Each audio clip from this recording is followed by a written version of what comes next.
Well, good morning, everybody. Or, I'm sorry, good afternoon, everybody. Thank you for joining us.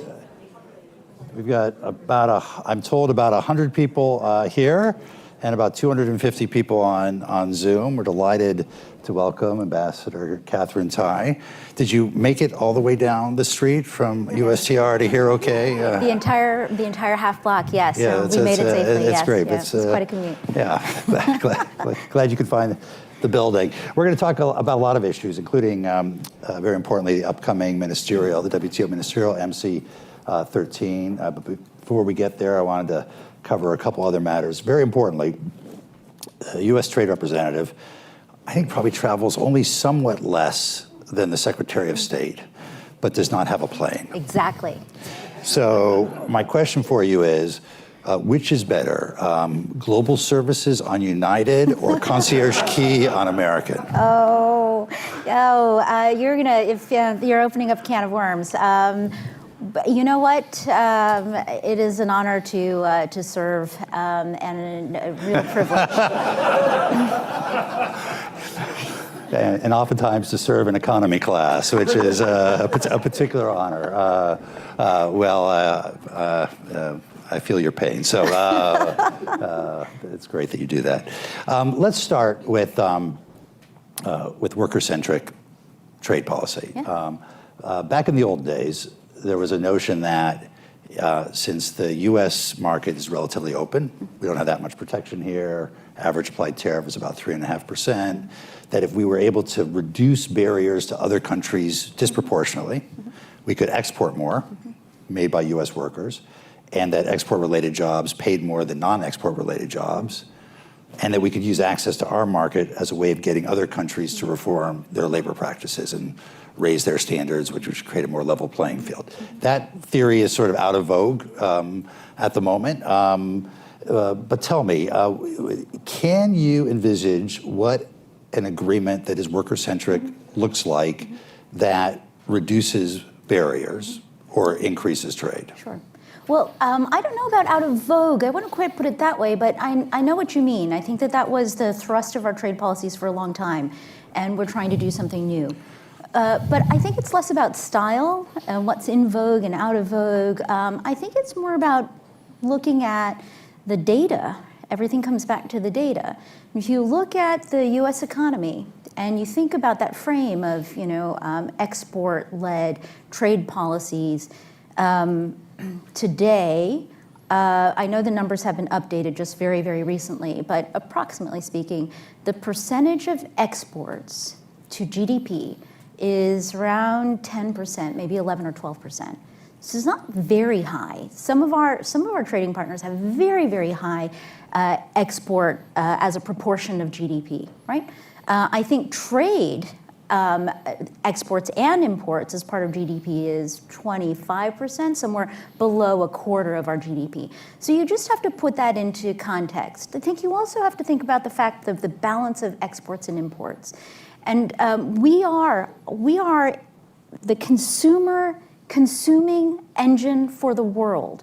So I think that in terms of our approach to trade policy now, it is really to think about, as every negotiator does, where your power is and where your leverage lies in negotiations. Let me bring it to your question about worker-centrism, because I think you're absolutely right. We have traditionally thought of, those trade negotiations and market opening negotiations being the lever for trying to persuade our trading partners to adopt standards on labor practices, environmental practices as well. And that was the fundamental deal, if you will, was that we would, in a way, pay for these higher standards using our market access, which, by the way, you're totally right. We are a very open economy. So, that leverage is what it is.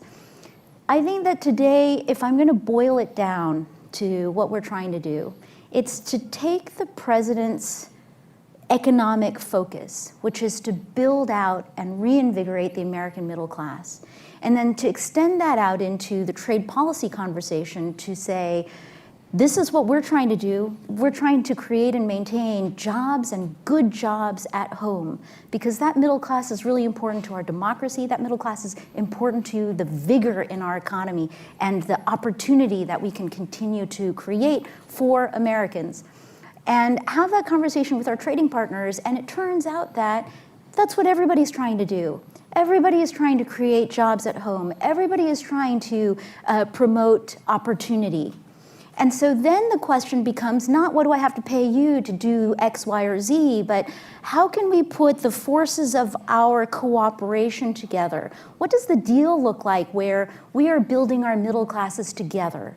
And I think that the worker pieces then come in along with the environment pieces as something that I shouldn't have to pay you to do, but it's something that you should want to do as I'm doing them as well, to grow that middle class, to create the opportunity for our workers to advocate for themselves, to build out a stronger workforce, a more vocal one, to strengthen our democracies. And it's really a very new vision for where we might be able to take globalization. So when you look back over the last 3+ years, can you point to examples where that has happened? Yes. So first of all, what I want to say is when we look at how we've done, I know that a lot of folks in here, we have at least 3 USTRs in this room. I see Ambassador Carla Hills in the audience, and lots of our trade policy USTR, our sister agency alums in the room. I think that traditionally we've kept our scorecard by how many trade agreements you've finished. And how many you've gotten across the finish line. And we should definitely still be keeping track of that. I think from my perspective, in terms of these past 3 years, what I also want to reflect is the enormity of this change in approach that we are trying to harness and to try to bring our partners on board with. And in that sense, then, let's look at where our progress lies. Our progress lies very much in how the conversation has fundamentally shifted. That the conversation now is very much focused on supply chain resilience, on equity, and how not to leave those within our economies behind further, how not to leave those developing countries behind further, especially in this era where we've left the worst of the pandemic behind us. And I think that if you're tracking those changes in conversation, we have come a very, very long way. We're opening up this next phase of trade policy approaches to be no longer are persuading people that you've got to change, because all the evidence is around us that things are changing. And success lies in embracing the fact that we should change. The next set of questions that we are now approaching are, what should that change look like? And I'll just do a little bit of advance work here to say that I think that that is actually a key aspect going into MC13 for people to focus on, which is that MC13 is the first real reform ministerial conference. And the question that is squarely before all of the members of the WTO, and it is a very, very big family, is what are you looking for? What kinds of reforms and improvements are you looking for the WTO and the multilateral trading system? And I think that's deeply exciting, and that is a marker of the amount of progress that we have made. Well, let's talk about that then.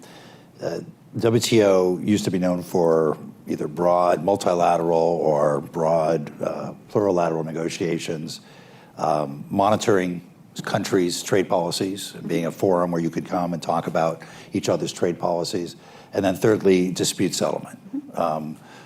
All of those have broken down over the last 10 years or so in different ways, right? There's no big Doha round, that's dead. The monitoring system, we're reporting more on other countries' subsidies than they're reporting on their own subsidies at times, and the dispute settlement system has ground to a halt by actions taken by multiple administrations over time.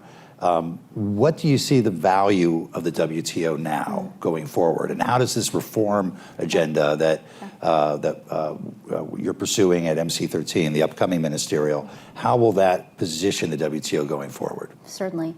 So I know that those of us in trade, we're hard on ourselves and we're hard on each other. We're a hard-charging bunch, right? That's what makes being USTR and trade negotiators really fun, is the angst. I don't think anybody thinks we're really fun. I think you're fun. I hope that, amongst ourselves, I think that there's a certain type of trade fun. I guess what I would say is this to your question, which is going into MC13, I appreciate you've articulated sort of the three branches of the WTO as an institution. We tend to really kind of be hand-wringers around, is the WTO still relevant? Has it broken down? Is the multilateral trading system on the ropes? If you can lift yourself out of this angstiness of trade negotiators and our compatriots, and you look at the WTO amongst its sister institutions, the Bretton Woods institutions, and you look at the World Bank and the IMF and the IFC, and then you also look at the UN. These are all institutions, and this is sort of the WTO then, standing as the current incarnation of what had been the GATT in the post-World War II system. All of these institutions are grappling with the fact that they are showing signs of age, that they were born at a time of a world order that has done a lot, has been quite successful, but that today in 2023, it is a fundamentally different world that we live in than we were in, say, 1945, 1948, right? And so the question for all of us is one of adaptation, of modernization, and of reform. How do we reflect in these institutions the kinds of relationships that we have with each other and the kind of economy and world that we live in right now? And I think if you look at it that way, I'm not deeply in the world of UN or the World Bank. We are all adjacent. But my reflection would be that there is a very serious reform consciousness of the need for reform in each of these institutions. But that if you look at the WTO, this is the one institution where reform is squarely on the agenda and where we are grappling with the questions of reform extremely robustly. We're having very honest and difficult conversations. And I think by that measure, the reinforcement is how important the WTO is and how we are actually ahead of the sister institutions in the multilateral and the international framework in terms of grappling with this need for being updated. One more item I wanted to make sure to emphasize in terms of the value of the WTO as I'm preparing for MC13. One of the things that I am actually legitimately, truly looking forward to is having the opportunity at MC13 in the WTO context to see so many of my counterparts. That is a huge part of the value of the WTO, which is it is the place where 164 and soon to be 166 economies all continue to show up and all continue to maintain relationships with each other. And at this time of increasing geopolitical tensions, that is extremely valuable.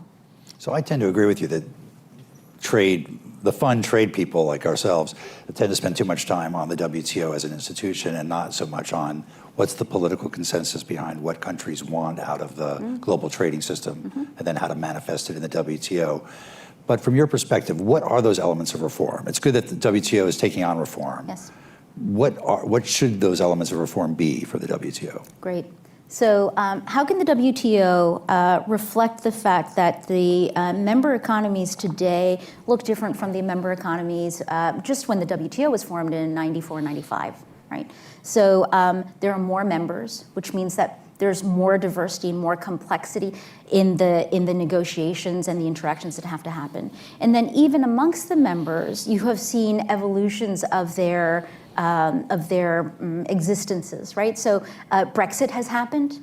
And so that's one example. The European Union has expanded out. I want to say, I'll have to fact check this, that at the beginning of the WTO was the EC15 that Eventually, it went up to 28 and then is now 27, right? So you see those manifestations of evolution and change. Also very much on our minds and very, very relevant to dynamics at the WTO, China. In 2001, in 1995, China wasn't even a member of the WTO. China joins in 2001, and if you look at just the economic indicators of China in 2001 versus China in 2024, you see how immensely China has grown and changed, and how different all of our relationships with China have become. And then also India. India, over the course of these 30 years now, is also an example of tremendous growth and change. We need a WTO that reflects all of these changes. I think that what I might do is just say, the fact that we have scoped the reform conversation to include all three of the primary functions of the WTO is really, really important, because it is about the WTO as a whole adapting and reflecting the needs of the modern world economy, the aspirations and challenges of all of the countries in the developing world, who, by the way, they are not monolithic. There is so much diversity and nuance within the developing world. I'd say if you just look at the dispute settlement piece, one of the primary questions that we are asking in the WTO reform negotiations and conversations is, how can we have a dispute settlement system that is more true to what it should be doing and what it should have been doing all along, which is helping WTO members resolve disputes? Because disputes are going to happen all the time, no matter what. But over time, the dispute settlement system became a giant litigation forum. And that's really the only form of dispute settlement that has really happened at the WTO. And yet when you look at the dispute settlement understanding, in addition to the arbitration pieces, there's also good offices, conciliation, mediation. There are all these other avenues that nobody has ever used.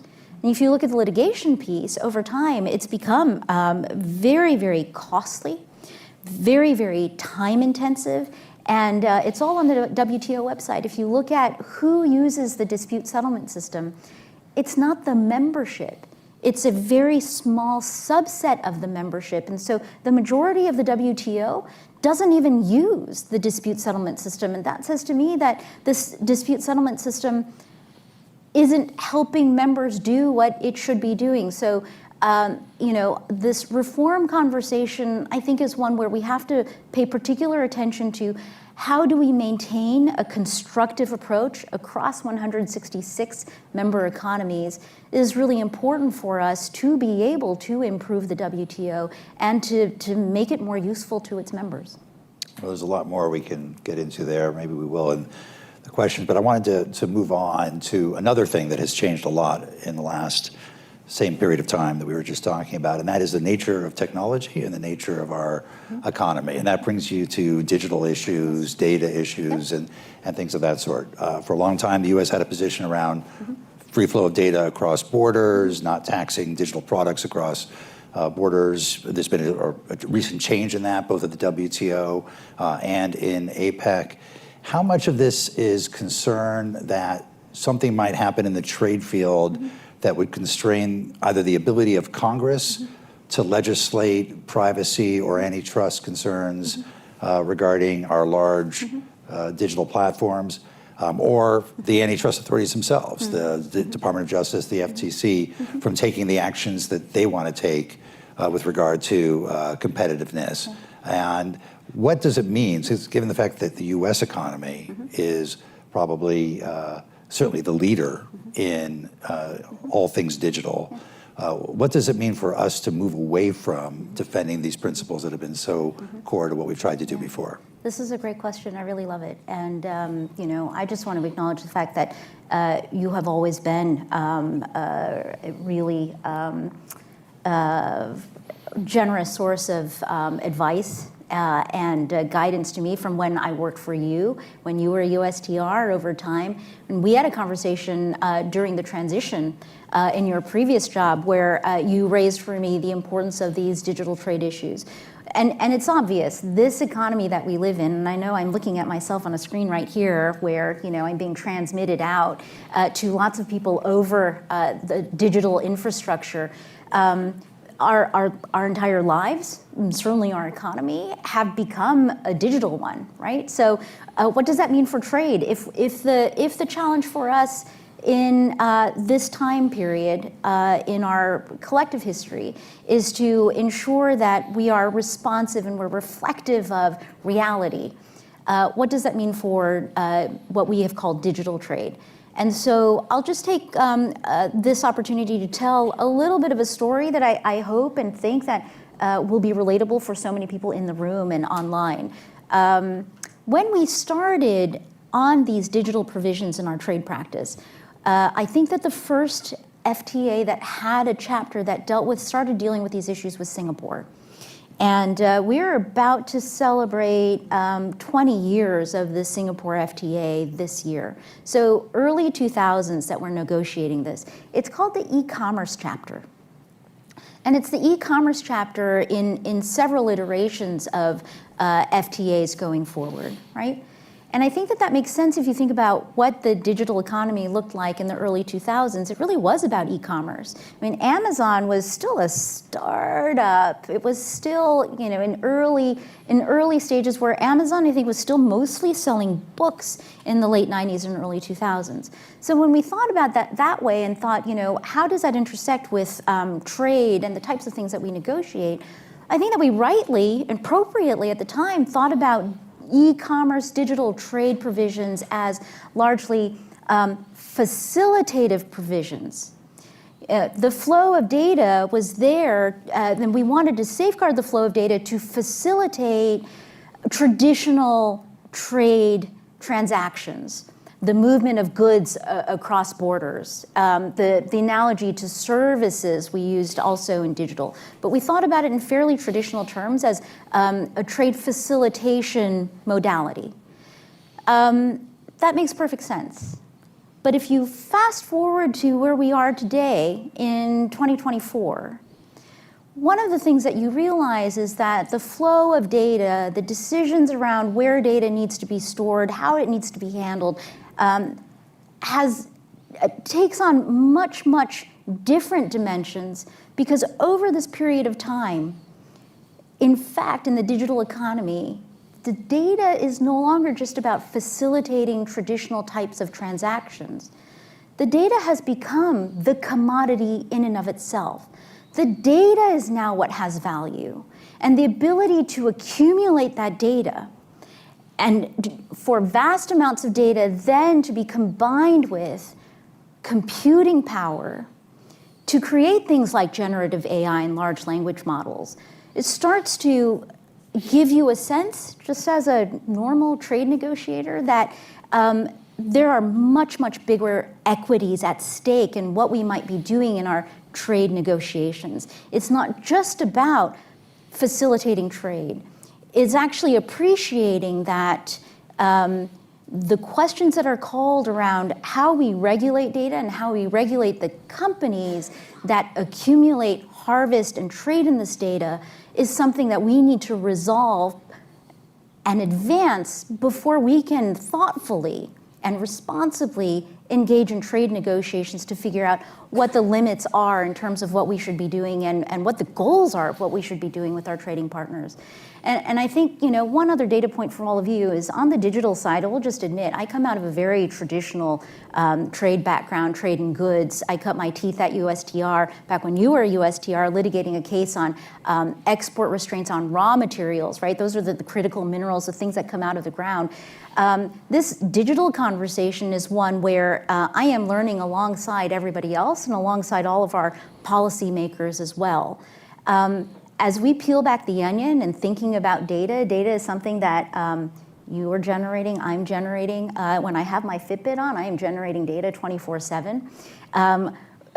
That's data that I have created that somebody else possesses and someone else is monetizing and trading and manipulating, right? If you look at sort of the reality of data brokers, the people who grab this data that's all out there and then sells it, including moving it across borders, I think what you will learn is sort of hair-raising in terms of what underlies the digital economy and our digital existences, and just thinking about what the rules should be for how that data is handled, who has rights to that data, and then the international components around trade and prosperity, but also trade and national security.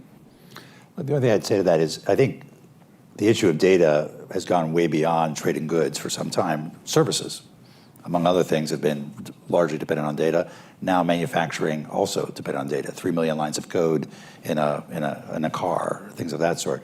And so how do you make sure you deal with the legitimate concerns that you just raised about national security, the selling of data, personal data in particular, without actually diminishing the capacity of U.S. companies and their workers to be competitive in an increasingly digital economy? So this gives me an opportunity to talk about what we did at the WTO, which I think created a lot of furor and fireworks.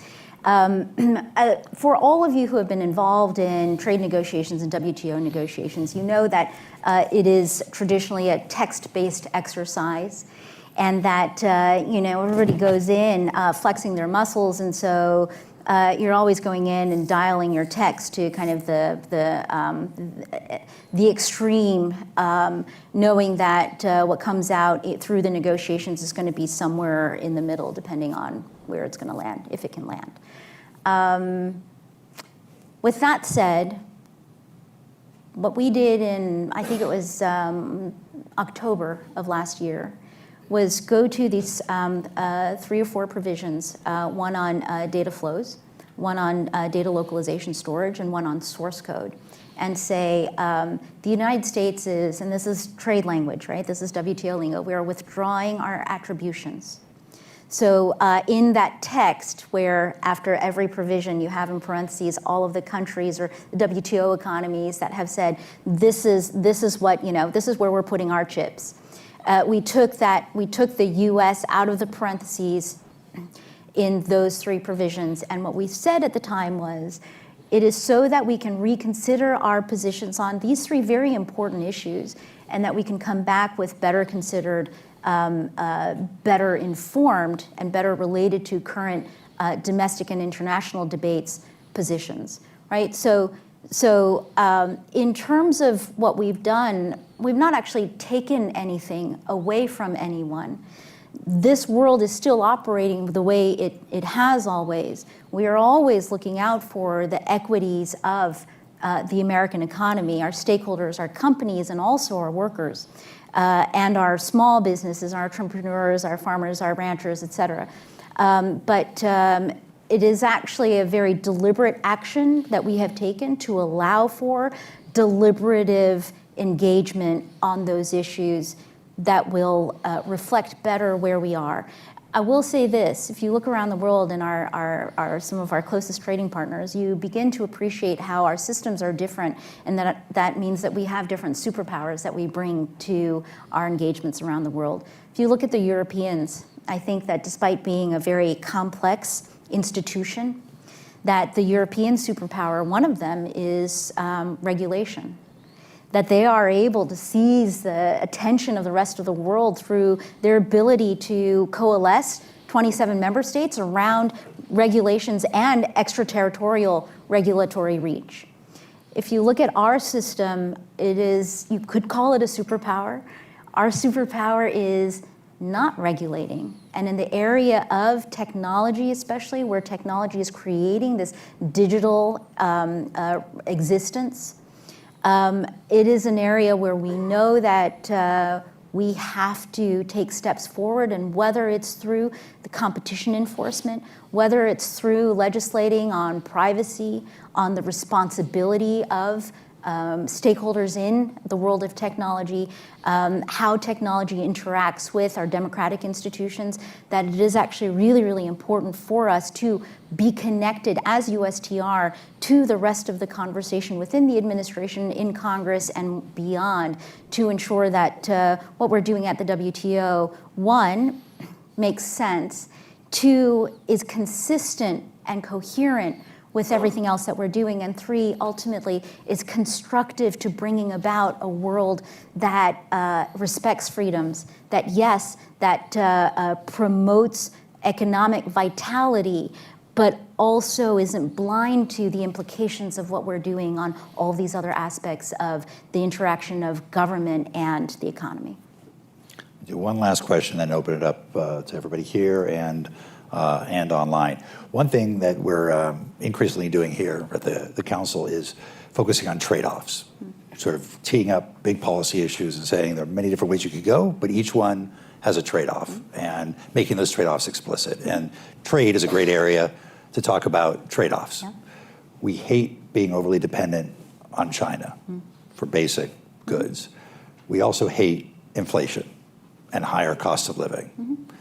The actions taken to deal with the first one will likely exacerbate the second one. When you're out traveling around the country, and there are many others, we want to go to a green economy and deploy more solar panels here, but we don't want to be overly dependent on imports from China, and so we impose tariffs on those and tariffs on other products coming from China. How do you talk about that trade-off with communities around the country, and do you make explicit that, yes, you're going to pay more at Walmart for this or for that, but we're going to become less dependent on China as a result? Okay. So I think completely take your point about trade-offs and making those explicit, and it's great. I mean, the thing that I really love is the USTR decision memo that folks at USTR will prepare for the USTR, and it could be a number of decisions, and there will be kind of the pro-con discussion that's inside of the memo, and so you always have to be thinking about what the trade-offs are, right?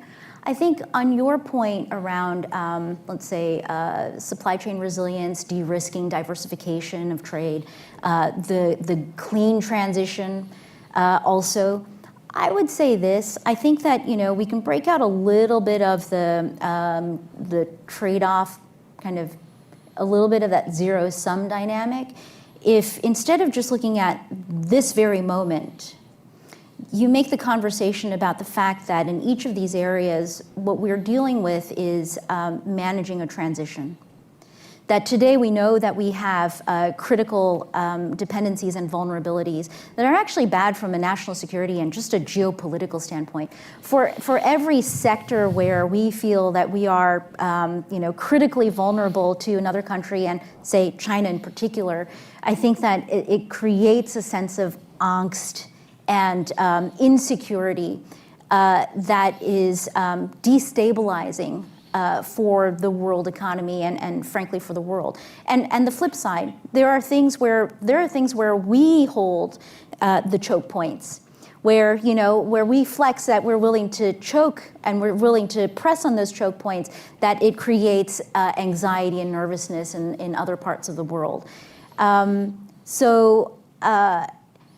Where we are today in terms of resilience and diversification in our supply chains is not where we want to be. Where we are today in terms of the clean transition, in terms of future pro-climate economy and world, is not where we know we need to be. So the question is, how do you get from here to there? We'll say this with respect to supply chains. Making changes now over the period of this transition is going to help to manage inflationary risks. So in each particular moment, you might say, oh, well, this means that, this good might cost more today. But if you look at it from a more holistic, medium-term perspective, right, supply chain diversity and supply chain resilience is actually a management tool for inflation. For as long as there are concentrated pockets for production and supply, and this is internationally, but this is also the logic behind taking on dominant players in our economy. For as long as you have that kind of dominance, you're going to have, in the hands of certain players, the ability to distort the market and to take advantage of that dominance by jacking up prices, right? Whether it's shrinkflation or greedflation, or in the international context, economic coercion. It's really if you think about the trade-off as between today and tomorrow, it's not zero sum at all. And in fact, these changes are ones that we need to be able to manage, not being faced with the same risks over and over and over again. All right, let's open it up. Yes, this woman right here. Yeah, here comes. Okay. Thank you very much for that, Ambassador Tai. I want to You ask you a identify question. yourself. And Sorry, Ali Rendison, slight self-interest here because I just stepped down from being a policy advisor to your opposite number in the UK, Kemi Badenoch, who's the Trade Secretary of State and Business. I want to ask you a question about allies, or I guess what you would call traditional kind of allies with kind of similarly developed economies, whether it's the UK, Europe, or those further afield. What is the role with respect to US trade policy with those countries, with those entities? Because obviously there's been a lot of geostrategic prioritization of other regions for various reasons that are understandable.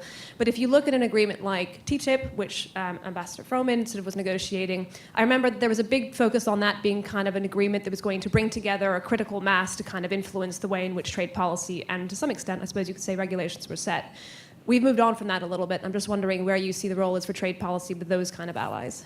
So your question is about the role for our partners, and I would say that those partners they're still our partners, and they're still incredibly important. I think that, when you talk about some evolution in our approach, I just want to be clear. The evolution in our approach is about what should be in those things, what should be in those agreements, what should be in the exercises and the cooperation that we undertake with our partners. But it is not a walking away from those partners at all. In fact, you'll see how much time I spend in Brussels, how much time I've spent in Asia and the Indo-Pacific over the course of the last 3 years, and you'll see that the prioritization of our like-minded partners, our traditional partners, if you will, is still very much there. In fact, I think it was in 2021 was the first year that the G7 trade track was introduced. And it's continued every year because we found it to be an important platform for those allies in particular, and being able to have honest conversations around how are we going to adapt the way that we work through the challenges that we're facing. I will say in this context, one of the topics that comes up in the G7, in the G20, but I want to emphasize in the G7 especially because G7 is a small group of allies and partners.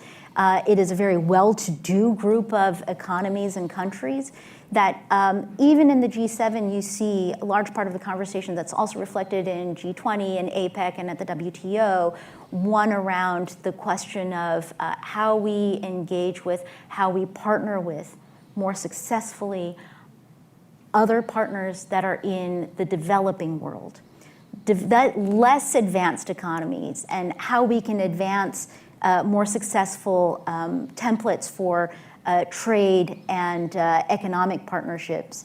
And I think that that also is a really important part of what we're trying to accomplish, including through reform at the WTO, which is what is a 2024 modern trade and globalization vision that breaks us even further out of past patterns and post-colonial patterns. great, next question. Jennifer Hillman, way back there in the back, senior fellow here at the council. Thank you very much. Jennifer Hillman from Georgetown Law School and the Council on Foreign Relations. Thank you very much, Ambassador Tai. I'm wanting to turn a little bit to the sort of political context of trade policy. And I'm thinking about a study that just came out by MIT economist David Autor, who was the author of the very famous China Shock paper about the damage that China's imports did to the U.S. economy. And their recent study finds kind of 4 things. One is that the Trump tariffs on 301 and 232 did not do any good for the U.S. economy in the heartland. Secondly, did not bring back any jobs into the protected sector. Thirdly, that the retaliation tariffs from China actually did cause a significant negative harm, especially on the farmers. And fourthly, and this is the one that I'm really wanting you to comment on, that what the tariffs did do is increase the political support for Trump and for the Republican Party. Now, the Biden administration has kept all of those tariffs in place, and so I'm just wondering kind of where that leaves room for any maneuvering in terms of the political context in which we find ourselves with respect to trade policy generally or these tariffs in specific? Great. Well, so Jennifer, I'm not surprised that you've asked those questions. And I'm not surprised at the questions and maybe even that study is so focused on the tariffs. Something that I just want to be really open about. I think that reducing trade policy and U.S. trade policy down to a conversation about tariffs is really unfair, and I think ultimately not conducive to a really robust appreciation for what trade policy is. In many ways, it's a red herring, and you're right. I think that there is something political about it, but I don't think it's a D versus R versus D politics. I think it's a political red herring that is continually fostered by kind of the traditional trade approach versus the need to evolve into a new trade approach. And so let me say a little bit more about that. What is really important to appreciate about tariffs is that they're a tool. They're a tool that can be used in constructive ways. They're a tool, at least for us in trade remedies. I know this is very much your background, dumping and countervail, safeguards. They are a playing field leveling tool. They are a tool for remedying unfair trade. I actually kind of like the way the Europeans describe these types of tools, dumping, countervail. They call them trade defense instruments. So, within the world of the WTO and what is blessed by WTO are trade remedies and trade defense and the use of tariffs to counterbalance unfair trade like dumping and illegal subsidization. What I also want to reflect is that trade policy and economic policy isn't just tariffs. And this is something I want to distinguish on behalf of the Biden administration because we are focused on reinvigorating the American middle class and the American economy, ensuring that there is more opportunity in our economy, that we can address the increasing sense of economic insecurity that Americans, especially younger Americans, have been feeling over the past 10, 20 years, right? And that what we have done is to deploy a set of tools. You're right that we have kept a lot of the tariffs because we see strategic value in those tariffs in this exercise of building out the middle class and reinvigorating American manufacturing and the American economy. But we haven't stopped there, right? Trade and tariffs are not the only tool you will need to accomplish those goals. I want to highlight one of the pillars of the Biden economic approach, which is the investments, starting with infrastructure, going to CHIPS and Science and the Inflation Reduction Act and the clean technology investments and incentives that President Biden has effectuated against many people's expectations in just the past 3 years. And so from our perspective, it is if the economy doesn't, as it operates, make a distinction between all these different disciplines and silos that we've created in the way we approach it, then our approach needs to break down those silos, and it needs to take the tariffs as a tool, the investments as another tool to help reinforce, policies that support and empower our workers and to encourage our partners to be supporting and empowering their workers, and then also promoting economic vitality opportunity through the enforcement of our competition laws.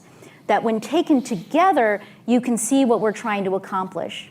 And when taken together, I would welcome anyone to do a study and look at all of these working in concert and how they have made changes to the US economy. And I think at this point, President Biden has created close to 1 million new manufacturing jobs. You have to be looking at all of these policy vectors as combined, but picking and choosing them, I think really does trade policy as part of the economic policy family a significant injustice. Let's go to a comment or a question from our virtual audience. We'll take our next question from Ittai Grinberg. Hi, Ambassador Tai. This is Ittai Grinberg with Georgetown Law. and my colleague just answered the question for my colleague Jennifer. So thank you for that. I was also formerly the lead international tax official at Treasury in the first couple of years of this administration. I thought you made insightful points about how data has value, and there are companies that are harvesting this data, and that we need to figure out how we're going to regulate data accumulation as a result. But that same language, the exact language, is often used by some of our trading partners as a justification for tax-based rules that are limited in application to a very small list of companies that meet very high national and global revenue thresholds, for example. That ring fencing approach ends up defining a small group of companies that are exclusively or almost exclusively US headquartered. And I wonder what you would say about that. Like, do we continue to have a non-discrimination concern? Could you say a little more about how you think the data value conversation should move forward multilaterally, bringing together the trade stuff and the tax stuff? Sure. Itai, it's nice to hear your voice. And I love that you have identified yourself as a tax maven, because some of these issues where trade and tax come together, I can push back on you and say, why didn't you make more progress to make my life a little easier? It is actually, I do feel that way, but I also like you very much, so I'm sort of just kidding. So yes, non-discrimination is one of the pillars on which our multilateral trading system is based. And so that is something that we are always going to be looking at. The other piece of the puzzle, though, is when you look at, and so we're talking about data and technology. When you look at the big tech players, they're almost all, quote, our companies, right? I think that there is an important space that we need to leave for other countries and other partners to be regulating legitimately in the public interest and not to be protecting their own market when looking at the biggest companies in the world that happen to be American companies. Side note, a question that I've been asking, and I think that my tax colleagues are important to answering this question, what is an American company? If you talk about being headquartered here in the US, are they all headquartered here if we're talking about the companies that I think we're talking about? Because from a tax perspective, and again, I'm not a tax person, I just work near tax people all my life and have been told that trade is less important than tax, but it's still a thing. How many of our big tech companies are actually, for tax purposes, headquartered in other places and actually paying taxes there as opposed to paying taxes here? So if that's the definition of an American company, I'll have to ask you and others, how many of these American companies are actually really American companies, and how does that inform the discrimination conversation? But what I do really want to enforce is that we are looking at this issue of data and value. We have so many unanswered questions. And this is a little bit aside from the question you've asked, but I think I have a bit of a segue here. I'm often asked if what we did in terms of withdrawing attributions and reserving the space to come back to the WTO with updated US positions in the WTO conversation is somehow some kind of a surrender to other approaches to the digital economy, in particular if it's a surrender to the Chinese approach to digital regulation and control. This gives me an opportunity to say this, which is, from everything that we know with respect to data flows in China, that the PRC's approach is one that is really informed by control, especially by the government, and possession. So that what we see in terms of how the worldwide digital economy works, we know that the PRC is going to be looking for a lot of room to restrict data flows, to have the government tell companies where data can flow, where it can reside, that it must be localized within their borders.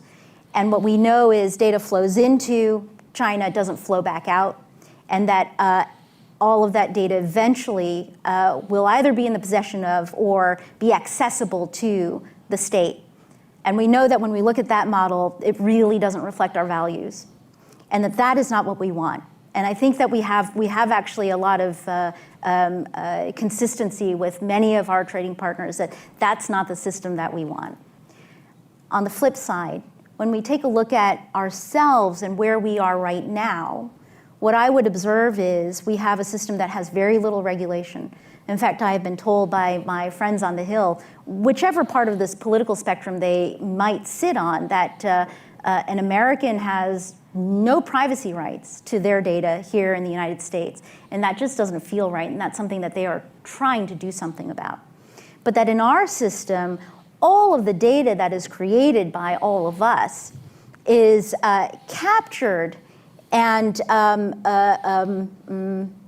accessed by not the state, but a small set of extremely powerful, extremely rich companies. And if that suggests to me that we are way on the other side of the spectrum, where a lot of our closest partners are looking at us, and in fact, even our own policymakers are looking at where we are and saying, that isn't the right balance either. That what we need to do is figure out from a tax perspective, but also more broadly from a regulatory perspective, what is the place? Where is the United States? What is our approach? And that's not to say that trade doesn't have a place in this conversation, but what I would suggest is that if we're only leading this conversation using trade and trade negotiations, that is very much the tail wagging the dog, that there are much, much bigger issues for our policy decision-making and debate to resolve and address first. And it's not all about the trade rules. But Itai, thank you for your indulgence. Well, I know we all look forward to Congress legislating anything, including privacy. So hopefully they'll get their act together. Why don't we go here to the center? Thank you so much, Ambassador Tai. Kelly Myman with McClarty Associates. Good to see you. I know that trade goes far beyond tariffs, but I'm going to return to tariffs for 1 second, because one of the elephants in the room are proposals in the context of our electoral campaign, but not even just here, globally, that would be not trade defense or trade remedies, but kind of a blanket unilateral increase of tariffs.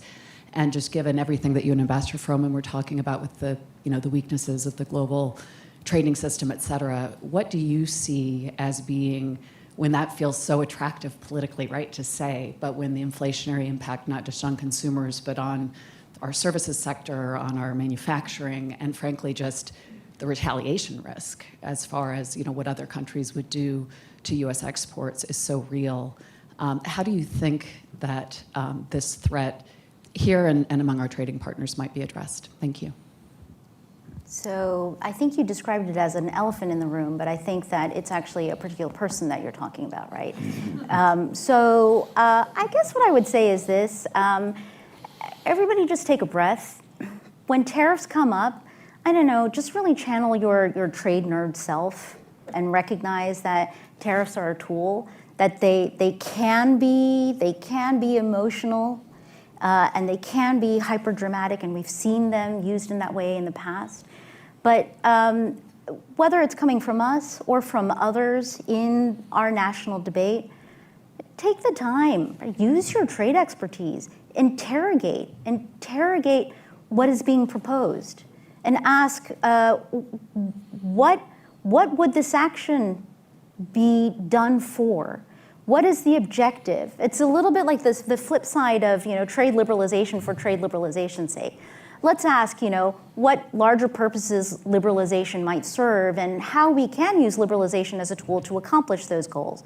For me, it's at this point in everything that we've seen in the world economy, it's in that conversation, how does trade liberalization and other tools, how can they be harnessed to promote sustainability, resilience, and more inclusive economic outcomes? On the tariff side, I would say, let's take the same approach, which is to say, tariffs shouldn't be applied just for tariff's sake, right? But ask that secondary question, which is, what is the goal that you're trying to accomplish with those tariffs? And whether or not you can articulate a coherent, a strategic approach. And I think from my perspective, again, I'll just bring it back to the way that we have approached the issue of tariffs and trade policy has been to contextualize it around the overall goal of building out the middle class, reinvigorating America's economy, and how we can work with our partners on a constructive vision for how we do all of this together. I'm sorry, prerogative. Chad Bone at Peterson Institute has looked at our tariffs on China and divided them into strategic and non-strategic. So areas where we want to reshore and create manufacturing here, other areas that there's no great strategic value. What is the answer to your own question? What is our strategic justification for keeping tariffs on non-strategic sectors? So I believe Chad is now at the State Department. Oh. And so we should ask him whether he still stands by where he drew his lines around strategic and non-strategic, because I think that, in concept, yes, there are things that are more strategic, things that maybe we feel like are less strategic or not strategic. But, I think that is actually a really, really important question, and it's a hard one. What's strategic and what isn't? We clearly did not think that surgical masks, medical grade gloves, and ventilators were that strategic. And so we let that go wherever it was going to go. And in the early days of the pandemic, boy, did that hurt us a lot. So, one of the stories that came out of the pandemic was all of our textile manufacturers. We're told your industry is not that strategic. They've been told it for a long time, and yet we know that it is important. It's politically important. And USTR has, for a very long time, had a textiles office and a textiles negotiator. It was that textiles industry, what we still have, that was able to repurpose their capabilities and to step up and to actually start producing some of these things that we were really deficient in during the pandemic and to save us. So I think that that's actually a really powerful question that you've asked around where you draw the lines on strategic and non-strategic. It's not necessarily obvious. And I think the second question is, whose responsibility is it to draw those lines? And I think that that is actually an important part of what we need to do as a government is to figure out how we approach that question. Last question here. Kimberly Reed, immediate past chairman of the Export-Import Bank of the United States. Today is a really important day. I'm going to be joining you shortly at the White House to celebrate the 90th anniversary of the Export-Import Bank. And you serve as an ex officio member of the bank.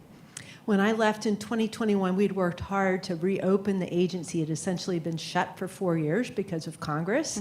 And in 2019, with my confirmation, we reopened it. When I left in 2021, we had about $40 billion on our book. Ex-Im can be lending at any one time $135 billion. That's financing to the foreign buyers to help the world buy American. Right now, I'm not privy to internal information, but it looks like we're still at about 40 billion. So we have the ability to be lending a lot more to help the world, and Ex-Im is following behind other countries like France, like China, Germany, et cetera. What else should we be doing to really say to the world, buy us? Well, I think this reinforces the overall goal that we have in terms of reinvigorating the American manufacturing economy. One additional item is, if 95% of the world's consumers live outside of our borders and we want to sell to them, one is recognizing that we're actually the world's biggest importer. But second of all, there's a limit to what you can sell abroad. What's limiting that is how much you make at home, right? So I think I'm very pleased to have a robust and functioning Ex-Im sibling in the family of administration agencies, another member of the team, the economic team and the international economic team to be working with. And I think that, as we adapt our approach to new realities, to looking at sustainability both for the planet and for our people, resilience of supply chains, and where things are produced, the diversification there. That Ex-Im is an incredibly important partner of ours, and I couldn't be more pleased to be on an ex officio member of the Ex-Im board and to navigate all of these decisions and all of these opportunities with an agency like Ex-Im. Well, let me formally recognize first Ambassador Carla Hills, who's here, who all subsequent USTRs look up to as a great role model. Also, she's on the board of directors of the Council on Foreign Relations, so she's one of my many bosses, and it's great to have her here. And please join me in thanking Ambassador Tai for her. Thank you, Mike.